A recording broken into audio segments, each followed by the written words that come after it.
Hey everyone, I am Ian. I'm here with Roman. How's it going, Roman? It's good, yeah. We are part of Last Night Productions, and today we have Cameron Cloutier, the director, the writer, the producer of Queen of Hearts, a Twin Peaks fan film. How's it going, Cameron?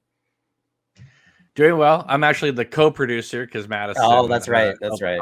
I want to make sure that she gets some proper credit there. But yes, it's great to have you guys here. Thank you very much for having me, and thank you for reviewing the film. It was an honor, and I was so happy to hear you guys liked it. So I'm glad to be able to do this interview with you guys.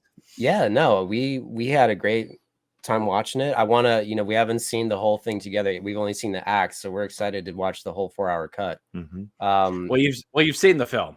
Yeah. So, true. There's no bonus scenes added in or anything. Got it. Mm-hmm. Got it. No, it'll be really fun though to just watch it, just all in one thing. I'm excited. Mm-hmm. Well, hearing your review was fun because Roman was saying how he didn't finish season 2, had not seen Fire Walk with Me, had not seen season 3, right? Yeah. And so for him to still enjoy the film is quite miraculous because like everything about the film takes place after he had stopped watching. That's what I told Ian. I was like, it's funny, basically right where I stopped watching is kind of where the Queen of Hearts stuff picks up. Exactly. But I thought, I was kind of nervous to do it because I thought Twin Peaks, like I know about it, but I'm not that well versed in it all. But I thought maybe I could give somewhat of a different perspective. So yeah, well, absolutely, I did enjoy it. It's you're one of the few people I've heard from actually who have never seen at least that whole section, and still was able to follow the film somewhat. Yeah. No, definitely. It was coherent, like cohesive, the film and everything. So no, I thought that was well done. Like, yeah, you don't need to be a super fan to watch it.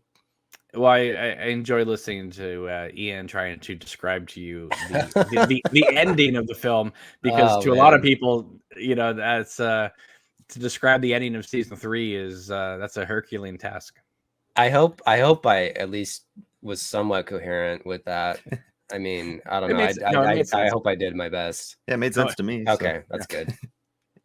So the first question that comes to me is what inspired you? Did you start this in 2017 initially? The idea of doing the crowdfunding campaign came about in 2017. Gotcha. I mean, it was a story that I had thought about after watching Fire Walk with Me back when the film first came out. The idea was always okay, so Annie is giving this message to Laura, like how bad does the world have to be for this young woman who, just got out of a convent to basically ignore time, space, God's law of, and basically go back in time and give this message. So that fascinated me. The other idea was in the second season finale, spoilers, Roman, but in the Black Lodge, you do see Annie and Caroline briefly wearing the same dress. So that got me thinking, because obviously Annie was kind of set up as a redemption arc for Caroline. Right. So that was interesting. The idea that one is a do-over for a failure. The other thing was like, if you date one person then date another person, like the similarities are they both dated you, and there's other similarities because you like them both, but then there has to be differences because they're two different people. Right. So is this idea of like, how can these two women be similar but also be different and tell both their stories simultaneously until they're basically face to face in the Black Lodge wearing the same dress. And then also mix that in with the idea of Annie going back in time and giving this message to Laura, and how does that transcend things? Yeah. So that was just kind of a brief idea, and I knew that was going to get into like the Cooper Wyndham Earl stuff and all that for obviously because of Caroline. But I never thought for in a million years I'd be able to tell that story. I thought eventually if I ever did it, it would be like a short story or something that right. Because how would I ever get the opportunity to make something like this? I thought about, like in the mid 90s, like, if I ever got into a room with Mark Frost and David Lynch, of course, I had no idea that they weren't working together anymore. Uh-huh. But I was like, well, if I ever got in the room with them, this is what I would pitch to them, because this would be Mhm. like an amazing story. Yeah. Obviously, never had that opportunity, and whatever. So 2017 comes out, the third season's out. I'm running this YouTube channel. We're doing these like weekly videos, almost like 4 or 5 days a week, You're right. discussions, watch alongs, instant reactions, that kind of thing. And right after, I think it was right after the season 3 finale happened, I got told about a 5-minute like fan film called The Summer House at Pearl Lakes, and it had Oh. just recently won at like a Twin Peaks festival. They have Oh, like a wow. little like a little like a short film festival, and at first I was like, oh yeah, I'm not sure if I really want to watch like a fan work, but okay. But it had come so highly recommended, and people had said, no, you really should check it out. So I watched it. It's about 5 minutes long. It's basically like Leland Palmer's little boy, and like Oh, wow. the day he met Bob. It's Huh. really short. It's really short. It's really concise. It's Wow. it's really cool. There's been the filmmaker's gone on to make like 3 more in that series. Oh, wow. And I mean, to varying degrees of success, in my opinion. But I thought that first film was good. I mean, it was it's 5 minutes long, and so I kept thinking, wow, you know what? Technology is cheaper now, and Very true. and I had always been interested in filmmaking, but I got kind of turned off from it about a decade before, because I was trying to do a true crime film, which is actually based on a series of true crimes from the Sacramento area, believe it or not. Oh, yeah. Okay. And but I saw this documentary called Official Selection, which is, if you ever want to be a filmmaker, don't watch it, because it basically turned me off of filmmaking for like 10 years, because it's basically wow. like, it's like entering your film in all these like festivals, which like there's entry fees, and then like you make a poster, that's fees, and then people put their posters over your posters, and so Wow. like it's basically like you're going to go bankrupt, and if anything you're going to get some applause, and it's basically it, but basically like you survive this ordeal and whatever. And Wow. I was like, I don't really want to do that with my life. Like, Yeah. I'd rather Right. just, Yeah. be creative and feel good about it. So I just started doing the YouTube channel thing. And Okay. anyway, so when it came time to doing this film, I thought, well, this kind of checks all these boxes, because if we crowdfunded it, obviously I don't have to worry about investors, because it's all just donations. Mhm. I'm basically having the responsibility of just delivering the best film I can. People aren't expecting much, so I can Right. really kind of blow them away if I can do it. Right. I don't have to advertise, because the internet will just do that for me, right? Yeah. Sometimes it's hard to find a good cast for a low budget film, because they're like, okay, I'm going to put all this energy into it, and who's going to see it? Well, I can guarantee you that people are going to see this. Right. So there's like Right. all these little boxes in there where it's just kind of like, okay, great. I don't have to go to film festivals. I don't have to make the money back, because I Yeah. can't. Right. Right. So, Yeah. so it's kind of like, great. So this is like the creative process, like, full on. You just kind of just do the best you can, and come what may. So I thought, okay, well, this would be a great opportunity to try this. Yeah. I don't know if it's going to work in terms of like raising the money, because I knew that my film was going to cost a bit more than The Summer House at Pearl Lakes. I knew it was going to be much Right. longer. You're right. I didn't know how long. I kind of thought it would be roughly what Fire Walk With Me was, like 215. I thought that would be it. And the script is only 98 pages, so I thought, okay, well, I'm that's if it makes it 215, we're good. Yeah. The thing is, though, is that Twin Peaks obviously has a lot of pauses, Right. and you have to kind of adhere to that world. So that right there kind of takes it. And then also, I love music, so there's a lot of montages in it. But the montages were always there to propel the story forward. They don't just tread water. They're like, they're constantly pushing the story. That's very forward. true. Yeah, Yeah. the music's great for this. Yeah. Yeah, and I love so many filmmakers that use music, and but they use music in a way that like enhances the film. Like if you look at Scorsese or Tarantino or those guys, they know that if you use music in the right spot, it's like amazing. It's very true. So I knew that I wanted to have the Twin Peaks music in there, but I also knew that I wanted to have, for like the Pittsburgh stuff, you couldn't use Twin Peaks music because you're not in Twin Peaks. Right. So I wanted it to be more of like Wyndham's record collection, where it's like, okay. Wow. So that was the idea of it. So anyway, so I thought, well, this is going to be like one of the greatest underground films of all time if I can, if I can make this. So anyway, I threw out the idea on my YouTube channel and I said, if you guys want me to do this, I will try it. And people were like, yeah, let's do it. Cool. And people really kind of, they were flying so high off the season 3. Right. And I think that we all thought that there was going to be like a season 4, like, relatively soon, because that ending feels more like a cliffhanger for the next season. Exactly. Than it does like a conclusion for the series proper. But whatever. Much like how season 2 ended in a way. Well, they're all cliffhangers. Yeah. And even my film ends on a cliffhanger, but yes, it does. Yeah. However, emotionally, it's not a cliffhanger. Yeah. Yeah. It does. You realize, yes, I kicked the can a little further down the road, but it emotionally it comes full circle. Right. So you don't. It's like a cliffhanger, but at the same time, it's like you're okay because you feel like you're in good hands.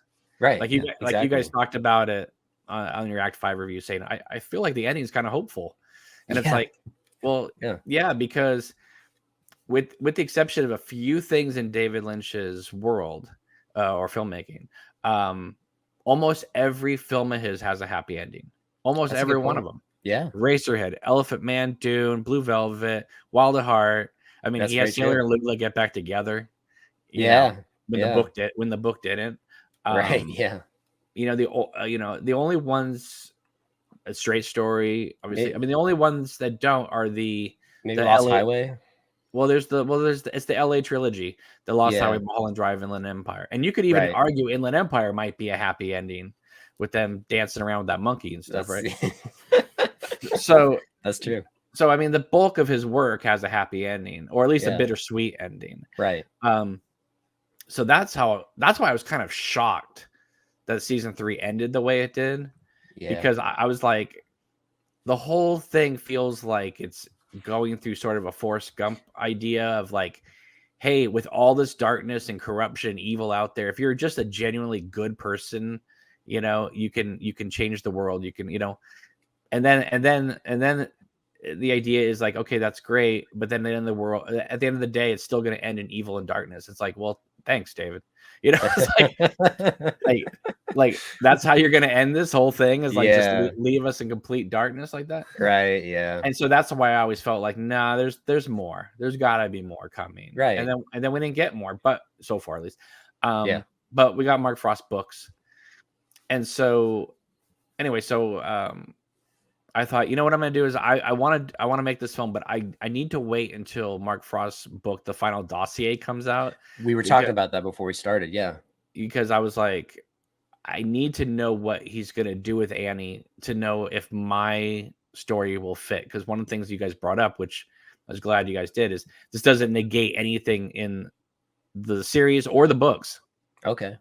So I was like, okay, how is he going to handle this? And because my story had Annie, leaving the hospital and, going on this adventure and that type of thing. Uh-huh. Well, his book has Annie in the hospital for the rest of her life. Yeah. And I was like, oh my God, how am I going to do this? This is impossible. Like, okay. Right. Because like, I don't want to negate this. But what am I going to do? Like a Brazil thing where she's just like in her head doing this while she's like, that's not what I want at all. Right. But what he did say in the book is that the first day in the hospital, she's very talkative. And the next day she went catatonic. Okay. So I went, okay, well, instead of having these conversations with the doppelganger or whatever, like outside in the world, we'll have her have those conversations in the hospital. Makes sense because the doppelganger's there anyway visiting Audrey, right? Okay. Oh wow. Okay. But then she's gonna go catatonic the next day. Okay. So and then she's like that pays it for the rest of her life. Great. Well, you Wow. guys brought up the whole Tulpa angle. So what we'll do is we'll switch them out. So we'll have the Tulpa left there catatonic, and then Annie will be out. So Okay. the book, it doesn't negate the books because Right. she is in there catatonic. When did that book come out? Did that come out after season 3? Yes. Yeah. Oh, okay. It came out, I believe, October-ish. Oh, like- okay. Of that same year. Right. So, and Okay. then towards the end of the book, Tamara in the book, Tammy in the show. Okay. It says that she can feel the timelines changing, and she's Oh. drifting out of consciousness of like can't remember this and that. So I wanted to pay homage to that in the film. That's why Annie like disappears from the chair, because she's drifting from one timeline to the next timeline. You know. Gotcha. Wow. So That's it's like fascinating. so it does match up with the books. That's cool. Mhm. Yeah, we were talking about that before. Roman he brought up the Final Dossier, and I've never read that. I've never read what was the one? I think it's Laura Palmer's Diary that came out while the Yeah. show was on back in the Right. day. Well, in the Final Dossier, that's where the whole thing where it says that every year Annie will say "I'm fine" while she's Oh, sitting wow. in a chair. Mm. So I Okay. wanted to have that idea of like, you know, for 20 years her going, "I'm fine, I'm fine, I'm fine, I'm fine." Hence okay. like the Friends T-shirt and stuff like that. Well, yeah, Okay. because I was like thinking, how am I going to show that different years are going by? Yeah. And That was so cool. I thought, okay, we'll have MTV, Friends, and then finally Dunder Mifflin. Right. And Yeah. I mean, somebody said, "Oh, you should have had her wear like a Twin Peaks shirt." I'm like, no, it's not that meta. yeah. That would have been a little too much. It's Yeah. too much. As But funny as it would have been. it would have. It just wouldn't have worked. But Yeah. the other thing I had for it was that since Norma's collecting clothes, probably bringing them to her and that type of thing, she would want her sister to, even though her sister's not there mentally, to make her feel like she's with the times by keeping her current. Right. So it's like, okay, she's wearing what's the cool news show on TV, so she still kind of feels like her sister's up to date. Right. I don't think we touched upon that. That was a great little touch. Well, it was just kind of like I just wanted something, and also Twin Peaks is so classical, like they don't ever talk about movies, TV shows, or it's very like everything's just very in its own sealed world. Right. And I thought, Yeah. well, let's kind of break out of that just a little bit, because it will show that the years are going by, and also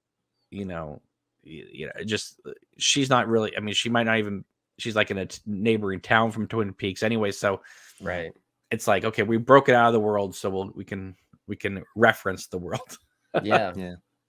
Well, I like that too, because it made it so you got to put your own spin on it too, and somewhat, I don't know if modernize is the right word, but like you got David Bowie in there playing and stuff like that. But then when Annie's fading out in the chair, there's the Elvis playing, and that kind of reminds me of like that would fit in Twin Peaks, but well, yeah, it's funny though because so David Bowie's in there, Chris Isaac's in there, but I wanted to bring up Chris Isaac too. But both of them are welcome me. Oh, really? Yeah. And they're both I didn't know. they're both part of the FBI task force, the Blue Rose task force.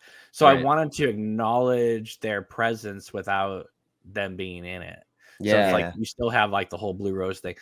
And then the ending song of Little Red Riding Hood, that's sung by Amanda Seyfried, who of course was in season 3. Right. Oh, okay. So there's a lot of like little Twin Peaks Easter eggs, if you will, scattered. That's throughout. awesome. Yeah. Yeah. Again, you could definitely tell it's a passion project. Yeah. Yeah, I didn't personally, I didn't know there was so much depth to the Twin Peaks world. I just thought, yeah, there's a few seasons in a movie. I didn't know there were books and all this other stuff. And apparently, like, there's a huge Twin Peaks community. I mean, there's got to be, right, if you're making new seasons 20 years later. Cameron, how did you feel? Were you excited to step into that world? Were you nervous? Did it come easy to you? I would imagine it did. You seem to have the encyclopedic knowledge, I mean, that's great. It was easy to write. It was, but what was not easy was getting people on board with it. A lot of people in the Twin Peaks community weren't. A lot of them, honestly, were not too keen with it because they thought the idea, like I was trying to rewrite David Lynch and Mark Frost, or who do I think I am? There's other filmmakers out there. What gives me the right to make this? And I'm like, well, you can make a fan film too. I mean, nobody's saying you can't. Great point. I'm not saying that. But my feeling was, this is a fan work, but I'm going to approach it, or I wanted to approach it like I was hired by them to make a film in this world. So I needed to make sure that it, dotted the I's, crossed the T's, and fit into that world. Again, that's in my own head, and it's like people can watch it and say, no, it's not for me, or I like it, whatever. But I wanted to make fans, and I feel like I've succeeded, because I've heard from so many people saying that they're so overwhelmed by it that they feel the conviction of it, where they, even though it's not canon, they feel like it is canon, because you just feel like you're being thrown back into that world. Definitely. Yeah. Well, so one thing. What were you gonna say? I'm sorry. No, that was always the intent. Was like, it's not canon. It is a fan work, but I wanted to kind of give you the illusion like you were watching something official. Yeah, and it does feel like that. And one thing that I really appreciate that you were talking about is tying the way you just tied everything in was just really, in my opinion, perfect. One thing that studios, writers, they've been doing kind of recently, I'll throw this as an example. I might get some flack for this, but one of my main problems with the new Halloween movies, from the one that started in 2018, is they just go, we don't really like the sequels, so we're just going to ignore them. And I don't really care for that. I just think it's, say what you will about it, I just think it's kind of lazy in a way. Say what you will about the Halloween franchise, it's a mess continuity wise, but at the same time, I don't know, I don't really like that mindset of just, we'll just ignore it. No one will care. Well, okay, so we'll talk about the Halloween franchise real quick. I was okay with it because we have Halloween 1 and 2, and then H2O, and that completes the trilogy. Right. Then you have Halloween 1, 2, and then 4, 5, and 6. That's another series, right? Right. I should say Halloween 1, 2, H2O, and Resurrections. Right. So you have all these. You have a starting point of the first film at least, and then you have this timeline over here and this timeline over here. I kind of like this idea of yes, I do like a series that continues on, but I also kind of like this idea that they feel like the viewers are smart enough that we can back up 4 films and then go in a different tangent. That's a good way of looking at it. Yeah. I mean, that's why I was okay with it. Okay. I think where they made a mistake, and I haven't seen the last one. I've heard I've heard really bad things about it. I have as well. Although I do own it, but I haven't watched it yet. Well, hey, there you go. But because I am a big fan of the series, but I think where they made a mistake, and I understand why they didn't want to do the whole brother sister angle, because it's been done forever through the series, is that if you just go off the first film, it's like Michael Myers killed 3 people? Yeah. Like, what makes him so special? I completely agree. Right? Whereas if they had gone off the second film, well, okay, he's killed a lot of people. Yes. You know what I mean? So it's like, I don't understand the whole need for the institution and the lockdowns and stuff like that, because he's not Hannibal Lecter if you're just going off that first film. I mean, there are criminals who've done far more in a crime spree than that Michael Myers. Yes. Yeah, very much so. So that's kind of one thing that I was just kind of like, well, that doesn't quite make sense. Yeah, I agree. But I don't know, but I do like the idea of, like, a long time ago there was this talk that Neil Blomkamp, who did District 9, there were that he Alien was gonna 3, right? Right, that he was gonna go and do a new version of Alien 3. I was totally blown away by that idea. I was like, great. I mean, we have the Alien 3. Why can't we have a different Alien 3? I don't know. I guess maybe I mean, maybe some people don't like that kind of stuff, but I like this idea that they're allowing filmmakers to pivot and go back and try. I mean, because you don't have to watch it. That's a good point. That is a good point. Yeah. You know, I mean, like, Yeah. I mean, I would say that after you've done, whatever it is, 8 Halloween films, 2 Rob Zombie films, at this Yeah. point, when you're on Halloween 13 or 14, it's like, I don't know. I feel like my Halloween series has already been told anyway, so I'm just I feel the same way. so I'm just kind of enjoying whatever they give us. Yeah. The only series that really kind of stayed in continuity like the whole time was Elm Street. Yeah. It's the only one, Or, and that's also Child's because Play, maybe. And kind of Child's Play too, yeah, actually. that's Yeah. true. That's Yeah. true. Well, that's because the same writer, Don It's the same- Mancini, I think. yeah, he's the one Yeah. that he's written everything except for Right. the remake. He did Yeah, I know. everything. Right. Yeah. Even the new series. Yeah. So there's going to be a continuity there. Yeah. So, Yeah.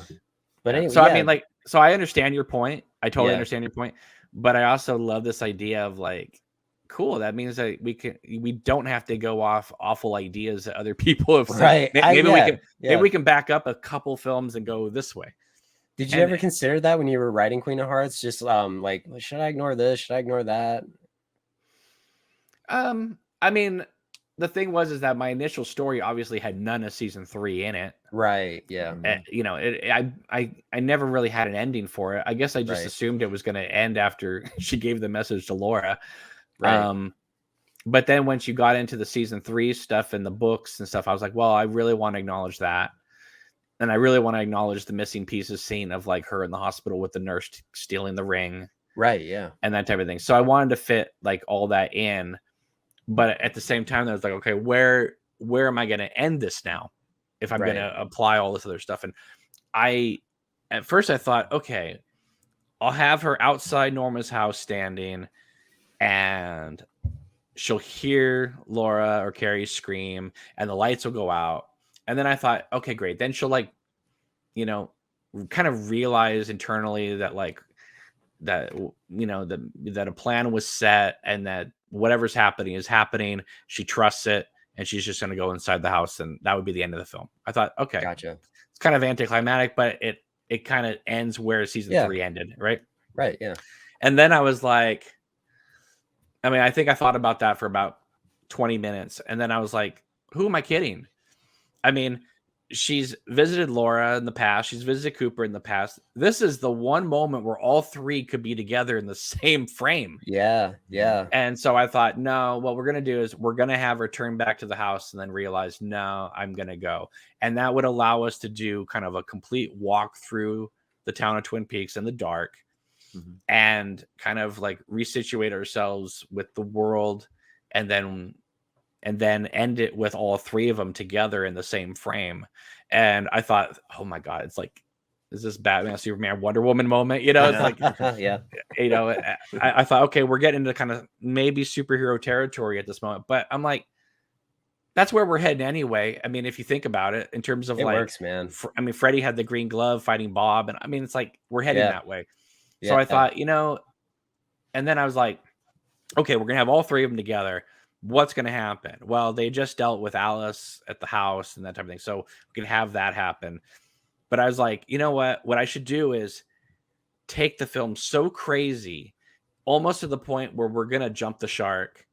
But right before we do, we're going to end the film. Yeah. So we're going to have Frog Moss. We're going to have Laura take her face off. We're going to have, Woodsman. We're going to just throw it all in there. And then it's over. Right before you're like, oh my God, what are they going to do? They're going to completely mess this whole thing up. It's over. Right. And so the idea was just to kind of build it up and realize that in the battle versus, good versus evil, someone has to take the first step. And it's all 3 of them in unison. Yeah. So I was like, okay, that's how I can totally end this story and also feel good about the world. Yeah. And it ended really pretty perfectly, at least for me. I mean, it was just such a like stand up and clap. Mm-hmm. I don't know. It was just such a like a crowd pleasing moment for me. Mm-hmm. Well, also because she says, she says, my name is Annie. I've been with Dale and Laura, and now she's saying I'm with them. like we're like a unit, Yeah. you Right. know. Yeah. And I love this idea of just like taking the film just 5 minutes past the ending of season 3, where Right. like and I've heard from a lot of people say they feel that it comforts them, unlike the ending of season 3, which kind of really disturbs you, which is great. I'm not saying that's not a Right. bad way to end it, but I do think that you feel better about the world Yeah. Yeah. Definitely. with this kind of an ending. Yes. Mhm. I agree completely.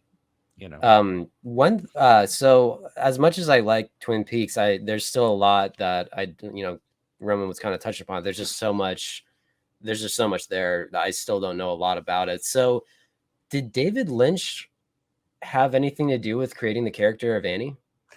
not that I'm aware of. I believe it was Mark Frost, Harley Payton that Gotcha. did. Okay. Obviously he had some hand in it because he directed her in the finale, Right. Yeah. and then also brought her back in Fire Walk with Me. So right. there's that aspect. Right. But then she's more or less like ignored in season 3. How did you feel about that? I was shocked by it, to be Yeah. honest, because I felt like, as you can see from my film, there's a lot of opportunity there. Right. Yeah. And I felt like, okay, they name dropped her, and then that was it. So Right. I was a little surprised because I thought the Mhm. whole finding the diary pages inside the bathroom stall, I thought that was going to come back to either her or Major Briggs, Okay. because I just cannot comprehend why Leland Palmer would be opening up bathroom stalls and sticking paper in there Yeah. when he could easily have ripped it up and flushed it. Yeah, good point. You know what I mean? Like, why go to that extreme? Right. So I thought it was like purposely done by like, White Lodge agents, sort of like that, to be like leaving clues for people in different timelines. Right. Yeah. So that's Very cool. that's just how I thought about it. But Yeah. Was that almost exciting to you when Annie didn't come up in season 3 and the story you had written, you were kind of like, oh man, maybe I can really take this. Well, that's why I even thought about it. I was like, well, the opening's still there. And then when the book came out and I realized, oh, they didn't lock me in. Like, they actually made it easier, and they brought in, and I could bring in the whole Tulpa thing, which they had already done. So I was like kind of using what they had created to help, it felt like, wow, they inadvertently like gave me the opportunity to do it. Right. Yeah. So I felt like, okay, great. I'm gonna do this in a way where it kind of repays them back. It's like, okay, thank you for letting me have the opportunity to do this. Now, what I'm doing is actually going to complement your work in a way where some people who don't like season 3 will like it now because of the way I've tied it all in. Yeah. Mm-hmm. Yeah. No, I mean, yeah, you really cover everything there, which is, again, I mean, I just personally, I don't see how it could really, I mean, I'm just speaking from my perspective, but how it could sort of offend anyone. Of course it's going to offend someone, but to me, have you met Twin Peaks fans? Yeah. From what I hear, it sounds like it's been a little, controversial a little bit in certain aspects. I would say 80% of them are lovely, lovely people. Yeah. But there's that 20% that very hostile. That's interesting. If it's not David Lynch, it's no good. They'll even throw Mark Frost under the bus. Really? Yeah. Wow. Yeah. If it comes down to like Frost or Lynch says something, they go to Lynch. Mm-hmm. And I'm like they are. It says, co-created by. Like, yeah, yeah. So, that's really interesting.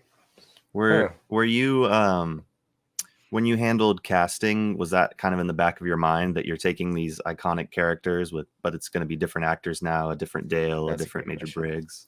Oh yeah. I mean, that was. I mean, obviously, obviously the character of Caroline, not an easy character, but easy in terms of the fact that there's no character in the show. Right. Yeah. So she can do what she wants to do. Annie is I wouldn't say it's an easy part, because it's not, but I think once you get into that zone, which Maddie was able to do, like, she just had to keep it. Right. I would say Wyndham the same thing. It's like once you got locked into who that character was, you could. Cooper is the hardest. Yeah. Because Kyle MacLachlan is Agent Cooper. Right. The role was written for him, and he merged with that role to the point where, how can you have anybody else but him play it? Right. Yeah. So that I knew that was going to be a problem for maybe an actor. But the way I constructed it in the script was that this was going to be more or less, for the most part, earlier Dale Cooper. Mm-hmm. So I would tell potential actors, like, this is more Kyle MacLachlan in Blue Velvet than it is Agent Cooper. Okay, that makes sense. And so that's less daunting. Yeah. I mean, yes, Kyle MacLachlan is that character in Blue Velvet too, but it's not as iconic as Dale Cooper. Definitely. So I said, listen, it's kind of like Casino Royale, where it's like, he's not Dale Cooper until Caroline's dead. Right. Right. So we can play him as a much more, like, yes, he's Dale Cooper, but much more innocent, much more naive. He hasn't shut off his heart yet. That's a great compare. I didn't even think of the Blue Velvet angle. That's actually, now, like, looking back at it now, it totally works.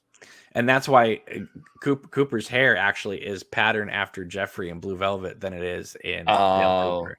That's cool. And I just thought that would be kind of a easier way for an actor to get into the part.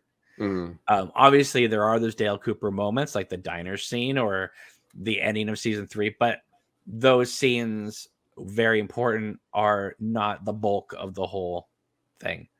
Right. And so I wanted it to be much more, a difficult role, but not something where you're having to imitate Kyle MacLachlan. Right. Yeah. To the point where someone's just going to watch you and go, "Oh, you're just imitating him." Right. You're not giving a performance.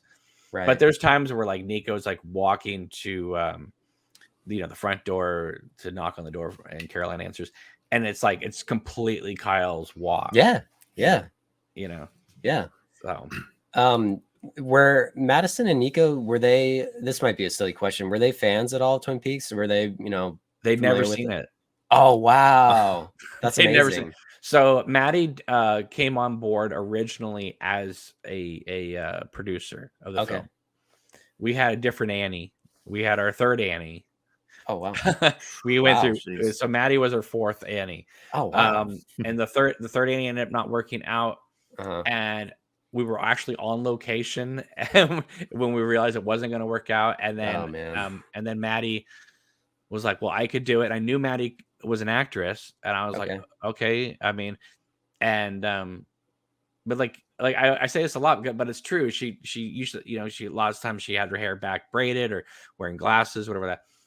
And then, like, once she, like, tried on the dress and, like, took her hair down and took the glasses off, I was like, why aren't you playing this role? You know what I mean? Right. So anyway, so I'm glad she did, because she knew it, because her jumping on as a producer, she knew the film I wanted to make. So it made it what she wasn't coming on as just like an actress. It was like, okay, now what are we doing? Like, she knew what we needed to make. So she knew what I needed. But she had not seen Twin Peaks at all.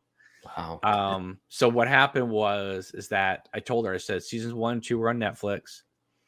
Here's a disc of the movie, and season 3, if you sign up for Showtime for 30 days, you can watch. There you go. So she watched all 3 seasons and the movie in like less than 2 weeks.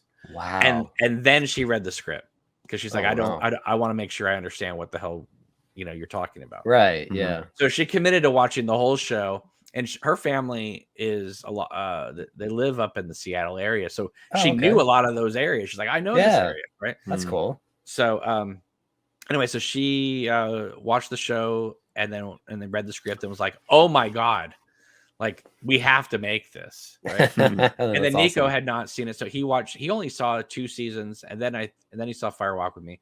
Okay. Firewalk with Me wasn't that important because Cooper's barely in it, right? But he saw the first 2 seasons and then read the script, and he was like, "Okay, cool, this would be a lot of fun to do." And so, they came into it very fresh, but they knew. I mean, we all knew that, like, the fans were gonna love it or they're gonna kill us. Yeah. And we knew that we had the support behind us because everyone wanted to see the film.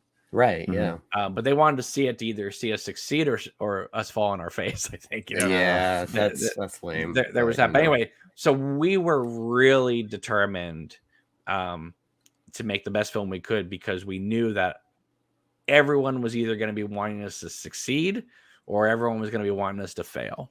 Yeah.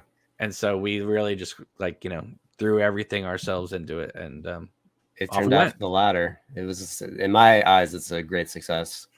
Yeah, all things considered. and for all the hardships we had prior in terms Right. of casting and the Twin Peaks community on board with the project and not on board with the project, and when I say community, I don't mean like just random people out there. I mean like the people who run the websites and the they or the message boards. They wouldn't allow anybody to post about it, talk about it. You got banned if you mentioned it. That type of thing.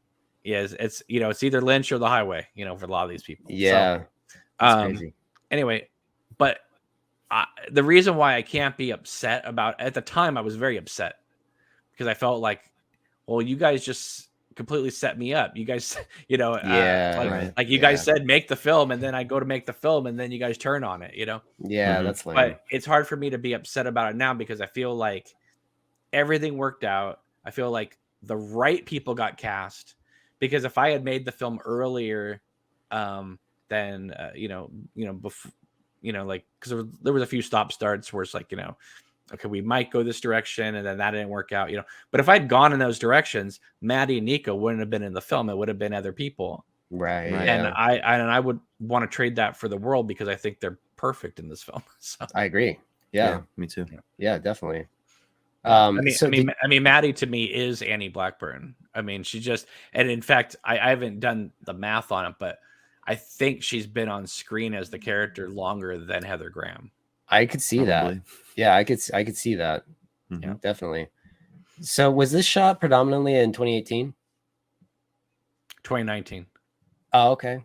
Okay. So and you said it was well, we shot exteriors in October of 2019, and then we did November 2019.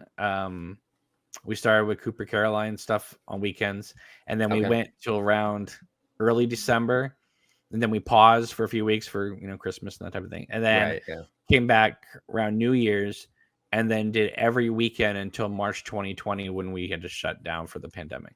Wow. Then we only had about 2 weeks or so of work to do, but we figured out a way to condense it down to 1 week.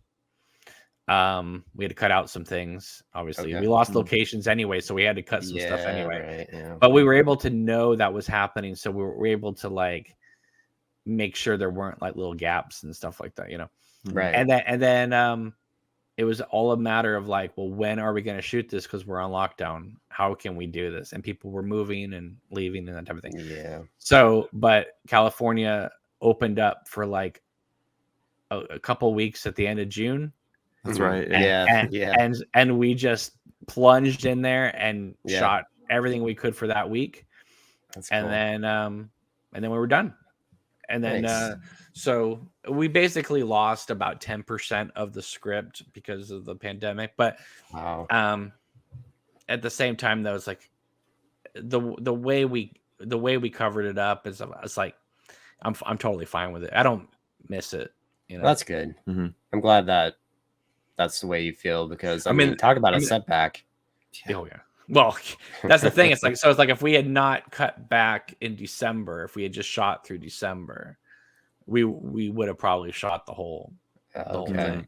Mm-hmm. Gotcha. But I mean, but like for instance, like we had a location which was now the original Twin Peaks gazebo on the lake location is gone. It burnt down.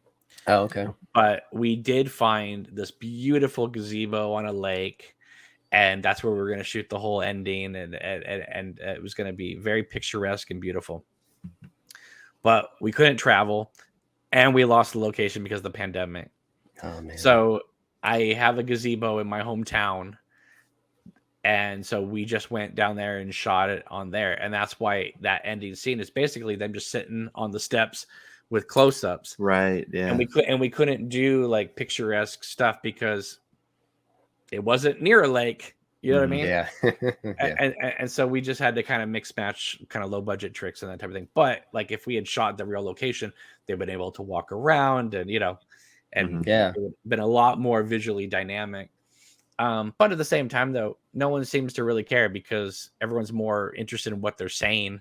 Yeah. Yeah. Like, With I mean, I big haven't emotional character moment. Definitely. You know. Yeah. yeah, so I'm like, it's not like I'm sitting here going, like oh it ruins the whole scene. I don't think it ruins the scene. I think it's the scene's fine. Well, that's good. I mean, I'm happy with their performances. Very happy with their Yeah. performance. Yeah. But I would have loved to have seen it with the full 360 with Yeah. degree angles of them, because the ending Right. when she walks away from Cooper in the way we have it now, she walks away from, and then we cut to a road and she's walking down the road now. But like originally, there was this path that went off from the gazebo by the lake, and so what I was gonna do was have the camera on her as she was walking away, and then you would see Dale in the gazebo getting further and further away from her, like as she was heading towards Dean's house. Gotcha. And I thought that would be a kind of a cool visual representation of it. But we didn't have a gazebo on the lake, so we couldn't do that. Right. Yeah. So we had to change it up and have her kind of walking on the road, which again is the same thing. Yeah. It's just we had to adjust because of things. Right. Well, you got a really cool shot out of it too. I Yeah. like Dale underneath the gazebo. It's kind of got like a halo thing going on, a crown. Yeah. Maybe. Well, we had to do that because if I shot it straight on, you would see that you'd see the background. You see we're in the middle of downtown. Yeah. So yeah, just little tricks like that. And then Roman, on both videos you mentioned the sound. Yeah. So I wanted to bring this up. So 2 days into filming, our mics broke. And then what happened was we did some adjustments and we were shooting on the phone and the phone was not recognizing the mics. So what we decided was we were gonna shoot the whole film and then ADR the entire movie. Basically have them come in and resync everything. And then what happened was the pandemic happened and I'm sitting there and I'm like, okay, I want to cut together a little trailer for the film. Just to kind of keep people's energy going. Like, look, okay, we've shot this then. Yeah. And I started realizing that the mics on the phone recorded extremely well. So I was like, we may not have to ADR this entire movie, especially if I pump the sound up. Right. So, and because people were moving and we were on a kind of a time constraint, Maddie and I basically made the decision like, okay, we're going to ADR just the necessary lines that we have to, like if wind came up or like, like the Black Lodge sequence or whatever, like there's certain things that we needed to do. So we just made a note to do that. And then everything else, we were going to leave the original sound. And because this was a kind of a more grungy type of film, we thought that it actually kind of worked in that kind of personal, kind of way. So it wasn't our intention to use the sound off the phone, but because we were shooting the close-ups, and let me tell you something, those mics are really good. Especially like, and that was an iPhone 11. I mean, if I had shot with the new 13s, the new 13s record in DTS. Oh, really? Yeah, that's insane. So, I didn't know that. Yeah, so wow. I'm like, this is amazing. So, jeez, yeah. So yeah, I mean, I understand what you're saying, but I just want to let you know that like we went in with one intention, and we ended up having to adjust. But at the same time, I'm like, I watch it and I go, I just like for instance, there's a scene where Annie comes in. It's actually a reshoot we had to do because of it's not in the script, but where she says goodbye to Dean and she lays her head on the pillow and stuff. I was like, Maddie, are we gonna ADR this thing? And she watched the scene and she goes, "This is so raw, so real. I wouldn't want to get to a mic and like do it again." Yeah, I don't blame her. So we kind of like this idea of this kind of like grungy real sound type of thing. And so we kind of leaned into that, and we're just like, okay, we're gonna fix the lines we have to, but I don't know. We kind of, because like sometimes Twin Peaks, I love it, but you can kind of see it's like, there is that, because it's a real TV show. There's that artificiality. That's a real TV show, Yeah. Mm-hmm. and I kind of wanted this to feel like you were seeing literally, like we were talking about, like the missing piece of something, Yeah. which there we might go. not be recorded properly. Yeah, that's a good point. Yeah. Well, one thing that I like so much too, in David Lynch's work, the sound is such an important part of it. Yeah. And I thought that just, again, it felt, it to me, it had that Lynchian feel, if you will, which I mean, it's not as I layered. liked a It's lot. not as layered as his films are. I mean, his Right. films are layered. Yeah. Every scene just, dense, Right. dense. Yeah. But where we could do that, we did. But there, but it's not. It's more.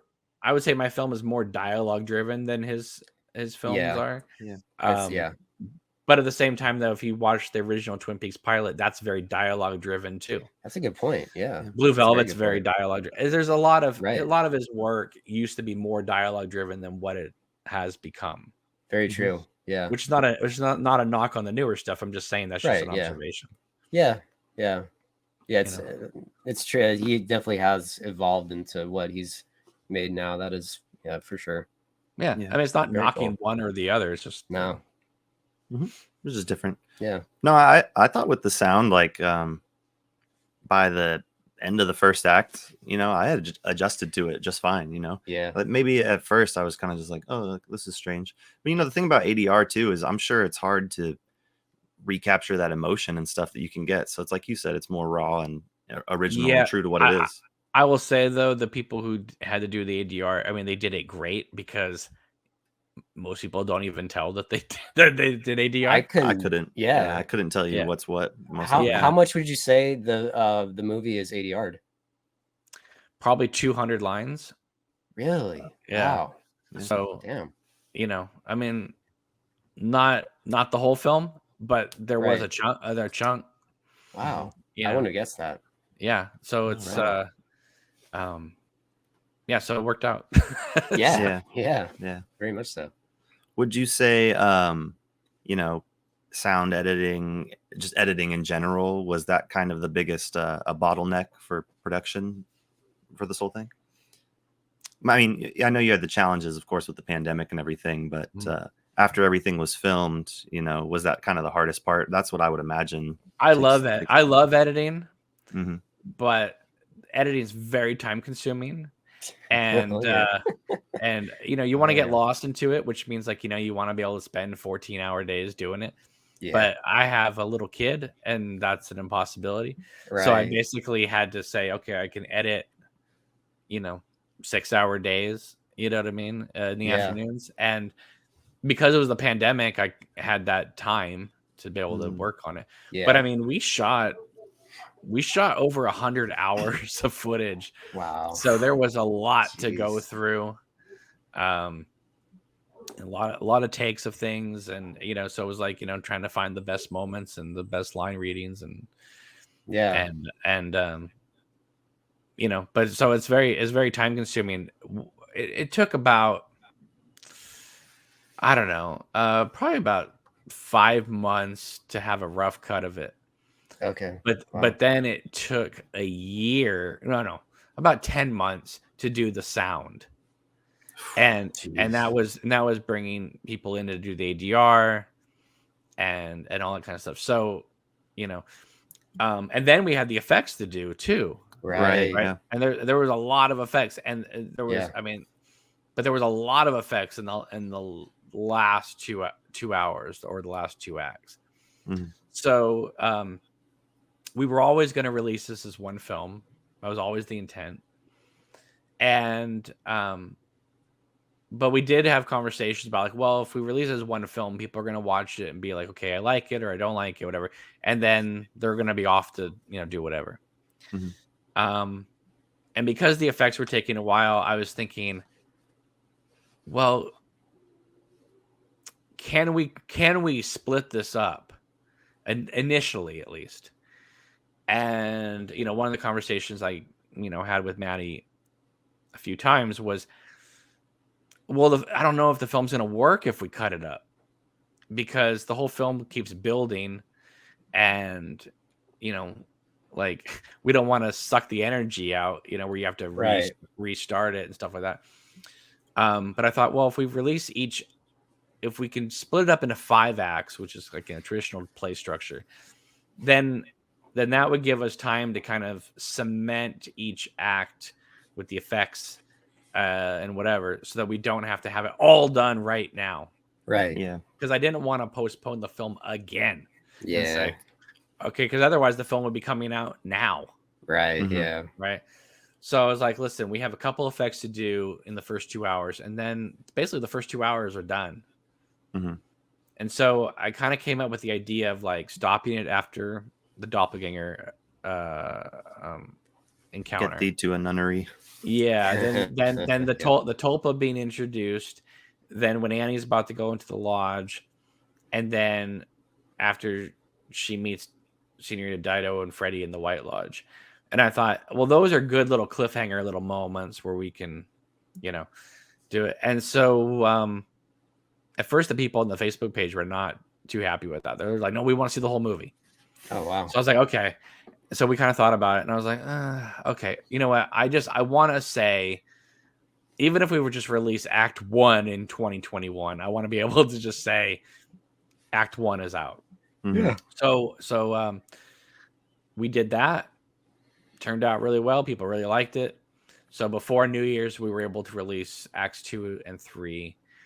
And then it took a few months to do 4, and then it took a bunch to do 5. All that stuff with the Double R Diner just ate up a lot of time. Okay. Mhm. Gotcha. And that was never supposed to be like that, because we tried to film it in a couple different restaurants, and they didn't really want us to do it. And then we found this little cafe, and it was a little 50s cafe. It looked cute. Right. I mean, you could tell it wasn't the Double R Diner, but at the same time, it was like, well, our shots are so not that. So it's like, well, we could probably get away with it. You know what I mean? Yeah. Yeah. And then a friend of mine, Maya, she said, oh, it's funny. I just built like a 360-degree interior of the Double R Diner, because she does a lot of graphic design work. Wow. And she's like, yeah. So wherever your camera is, it would realize what angle you're at the Double R Diner and give you the correct background. Oh, wow. And so I said to Ben, my effects guy, I said, we didn't shoot this green screen. We shot this in a little cafe. And I said, is it possible? And obviously, if we shot it with a green screen, it would have been very possible. Yeah. Mhm. But what he had to do, I said, let's just do a test. If we don't like it, whatever. He had to literally cut out every actor, every frame, 30 frames a second. Wow. And then put them on a completely different background. That's crazy. So that took months. Yeah, I bet. Because it was a 4-minute sequence, but if you times that by 30 frames, it was quite a bit to literally cut out somebody and stick them onto. But at the same time, though, they're in the Double R Diner now, so I'm happy. Yeah. It looks really good. Mhm. Yeah. Yeah, that was one cool thing. Ben commented on our Acts 1 through 4 video, and he did a great job. Great job. Yeah, he did. I felt silly that I compared him to a Scorpion King 2, but in the moment when I was reviewing, I was like, what's a movie that I know doesn't have good effects? Yeah, that's. But probably should have thought of something that's not from 2001. Oh, he did. He did great stuff. Yeah. I mean, because like we thought that there were certain things we were gonna have to do, but then there'd be like little things that you just, well, we didn't plan for that, Mhm. Yeah. So I would be like, Ben, is it okay if we do this? Oh yeah, absolutely, let's do that. So I was like, oh, thank God, because I mean, he could easily have said no at any time, Right. because we weren't scheduled to have some of these effects in there. But it's like there were just some things where it's like, again, Maddie and I were basically doing everything behind the scenes, right? I mean, we didn't have a crew. whoever actor was there that day, if they were kind enough, they helped us out, moving a couple things here and there. But like, for instance, like there's a scene, I'm not going to say which scene because you wouldn't tell anyway. You'd be able to tell anyway. But I mean, there was a full dialogue scene, and it was great. The actors were pitch perfect. One problem: in 2 of the shots, you can see the script in the back of the shot. I literally left the script in the back the back of the shot, and I know I like went, oh my god, that's the script, and I took it out, and then we kept shooting. But a couple of the line readings were so good, but it was with the script, right? So Ben had to take the shots where the spot where the script was empty. And then basically erase it from the other shots. Jeez. Well, hey, at least you caught it, and it wasn't like a Game of Thrones situation. Well, a Starbucks cup. Yeah.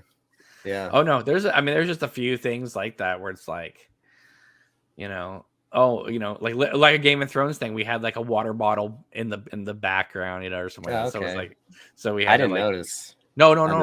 I mean, we caught it. Oh, okay. Got them out. Yeah. And either erased them or we zoomed in the shot enough where you didn't see it, Yeah, that's funny. But I mean, that's the thing. It's like, we don't have a crew, right? So it's like things are gonna happen. Yeah. But so it was Maddie, obviously huge help with so many things. I mean, like if Major Briggs's patch came out, she's sitting there sewing it up and that type of thing. Oh wow. Jeez. I wouldn't even know where to begin with that. I haven't done sewing since 7th grade home ec class. So I mean, she's totally helping that way. And then on the back side, it was me and Ben doing like the editing and the effects and that type of thing.